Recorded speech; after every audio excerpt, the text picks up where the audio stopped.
الحمد لله نحمده ونستعينه ونستغفره ونؤمن به ونتوكل عليه ونعوذ بالله من شرور أنفسنا ومن سيئات أعمالنا من يهده الله فلا مضل له ومن يضلل فلا هادي له ونشهد أن لا إله إلا الله وحده لا شريك له ونشهد أن سيدنا ونبينا وحبيبنا وشفيعنا وسندنا وإمامنا ومولانا محمدا عبده ورسوله صلى الله عليه وعلى آله وصحبه وبارك وسلم تسليما كثيرا أما بعد فأعوذ بالله من الشيطان الرجيم بسم الله الرحمن الرحيم ولكن رسول الله وخاتم النبيين صدق الله مولانا العظيم وقال النبي صلى الله عليه وسلم أنا آخر الأنبياء وأنتم آخر الأمم أو كما قال عليه الصلاة والسلام سبحان الله وبحمده سبحان الله العظيم وبحمده استغفر الله صلى الله على سيدنا محمد صلى الله عليه وسلم اللهم صل على سيدنا محمد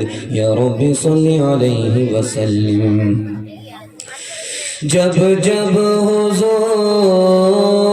حضور پاک کی محفل میں آئے ذکر نبی سے اس کو مجلا بنائیے رحمت خدا کی عرش سے آ جائے فرش پر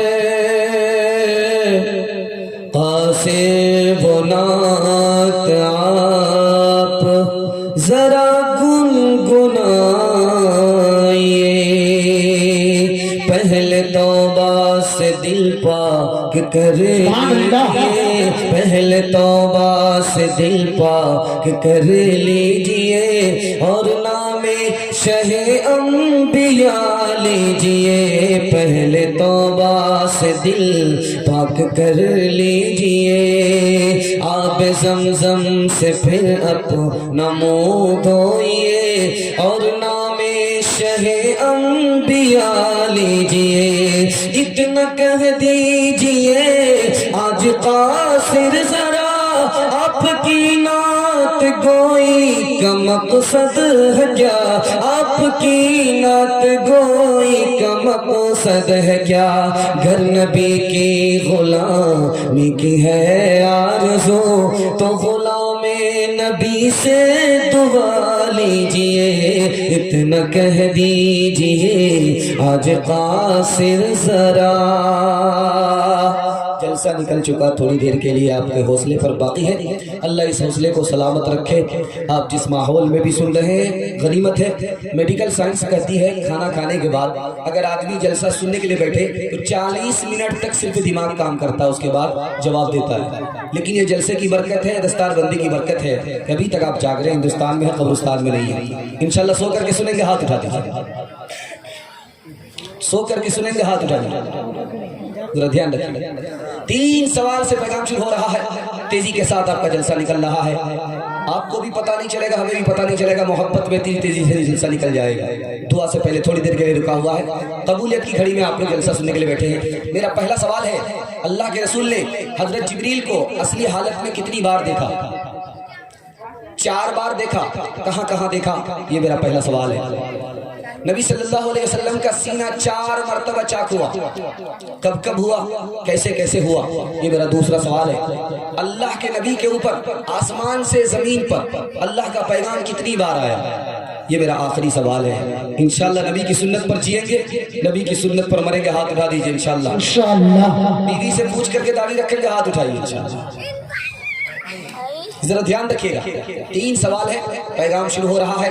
پہلا سوال تھا، ہمارے نبی نے جبریل کو اصلی حالت میں 4 جگہ دیکھا۔ سب سے پہلی جگہ غار حرا میں، دوسری جگہ معراج میں، تیسری جگہ اجیاد میں، چوتھی جگہ چچا کی خواہش پر۔ 4 جگہ اللہ کے رسول نے حضرت جبریل کو اصلی حالت میں دیکھا۔ ہمارے نبی کا سینہ 4 مرتبہ چاک ہوا۔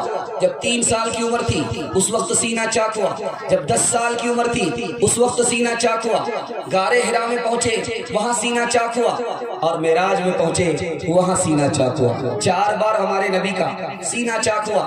آخری سوال تھا، ہمارے نبی پر آسمان سے زمین پر پیغام کتنی بار اللہ کا اترا؟ حضرت آدم کے اوپر 12 مرتبہ، حضرت عیسیٰ کے اوپر 13 مرتبہ، حضرت ادریس کے اوپر 4 مرتبہ، حضرت ابراہیم کے اوپر 42 مرتبہ، حضرت موسیٰ کے اوپر 500 مرتبہ، اور ہمارے نبی کے اوپر 24,000 بار۔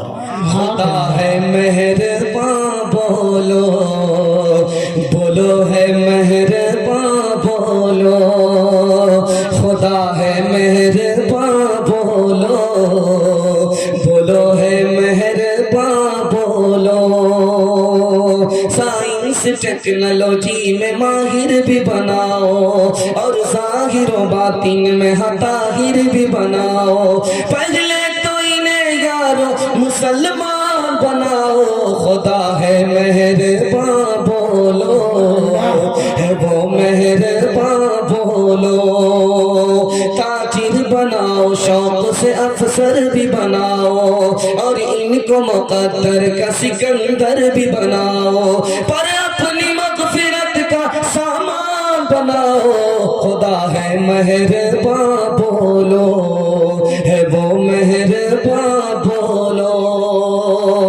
تیزی کے ساتھ پہلا نمونہ کھاتا کھول رہا ہوں۔ انسان کی نازک گھڑی کب آتی ہے؟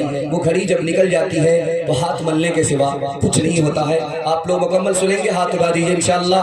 جب اس کے ساتھ ہاتھ اٹھاتے ہیں تو محسوس ہوتا ہے کہ آپ لوگ یہاں ہیں، جلسہ میں ہیں اور جوان ہیں۔ اللہ آپ کی جوانی کو سلامت رکھے، دین دونوں کی بھلائی سے اللہ آپ کو مالامال فرمائے۔ نمونہ دینے کے لیے جا رہا ہوں۔ 3 گھڑی بہت نازک ہوتی ہے۔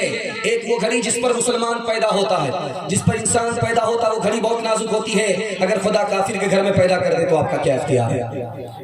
یہ نازک گھڑی ہوتی ہے۔ دوسری گھڑی جس وقت آدمی مرتا ہے، کیا گارنٹی ہے کہ ایمان پر موت آ جائے؟ بہت سارے لوگ مسلمان کے گھر میں پیدا ہوتے ہیں لیکن مرنے سے پہلے کافر ہو جاتے ہیں۔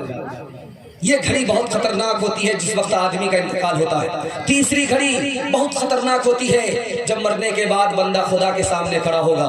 خدا سوال کرے گا، زندگی دی، جوانی دی، تندرستی دی، کہاں آباد کیا، کہاں برباد کیا، مال دیا، کہاں سے کمایا، کہاں خرچ کیا، علم دیا، اس کے مطابق کیا عمل کیا؟ جواب دے گا تو ٹھکانہ جنت ہوگی، اگر جواب نہیں دیا تو ٹھکانہ جہنم ہوگا۔ یہ نازک گھڑی ہوتی ہے۔ 3 بہت بڑی نعمت ہے۔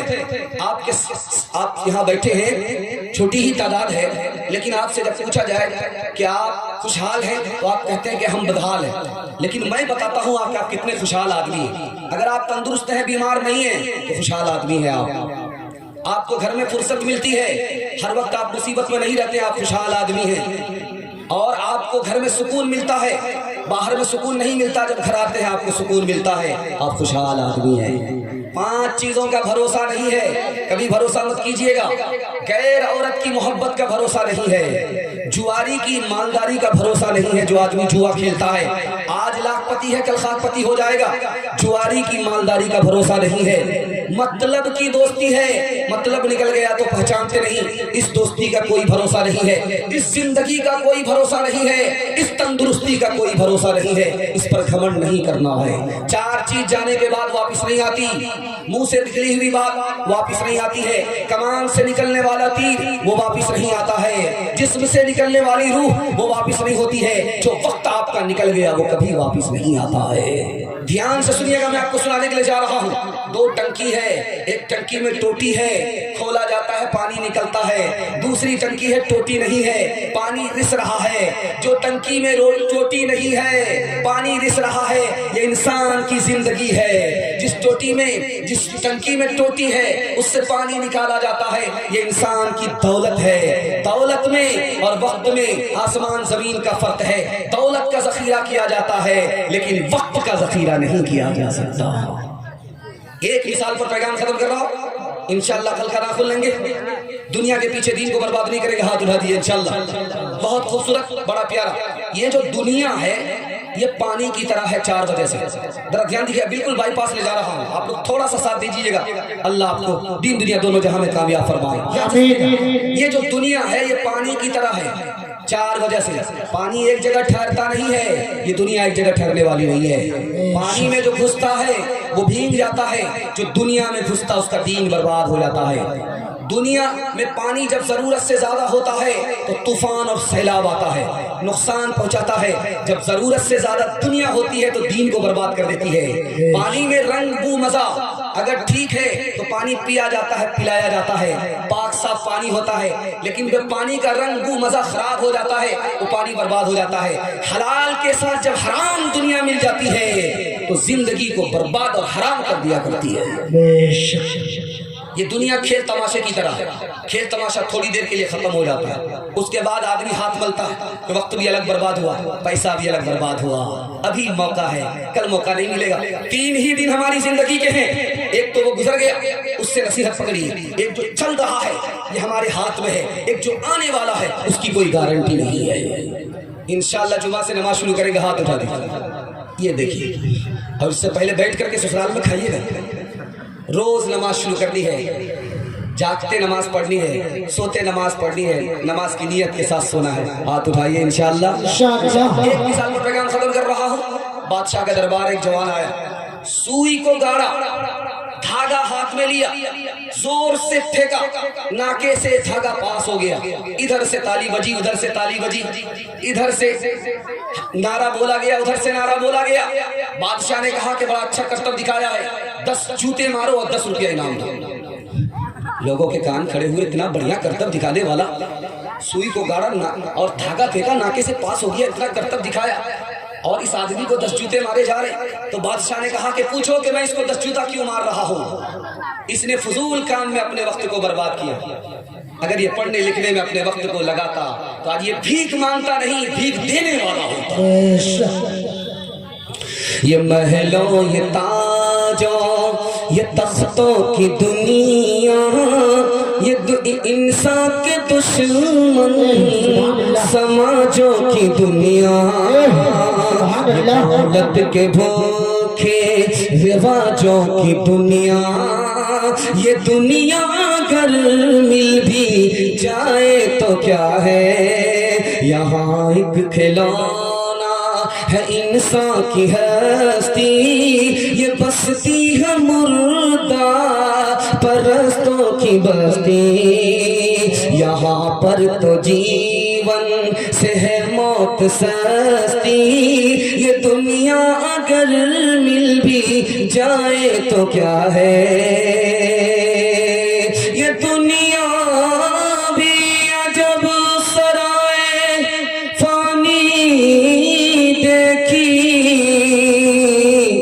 ہر چیز یہاں کی آنی جانی دیکھی، جو آ کے نہ جائے وہ بڑھاپا دیکھا، جو جا کے نہ آئے وہ جوانی دیکھی، طلبگار نہیں ہو، طلبگار نہیں ہو، طلبگار نہیں ہو، دنیا میں ہوں دنیا کا طلبگار نہیں ہوں، دنیا میں ہوں دنیا کا طلبگار نہیں ہوں، بازار سے گزرا ہو خریدار نہیں ہو، طلبگار نہیں ہو، طلبگار نہیں ہو، طلبگار نہیں ہو، وہ گل ہو خزانے جسے برباد کیا ہے، الجھوں کسی دامن سے میں وہ خار نہیں ہوں، طلبگار نہیں ہو۔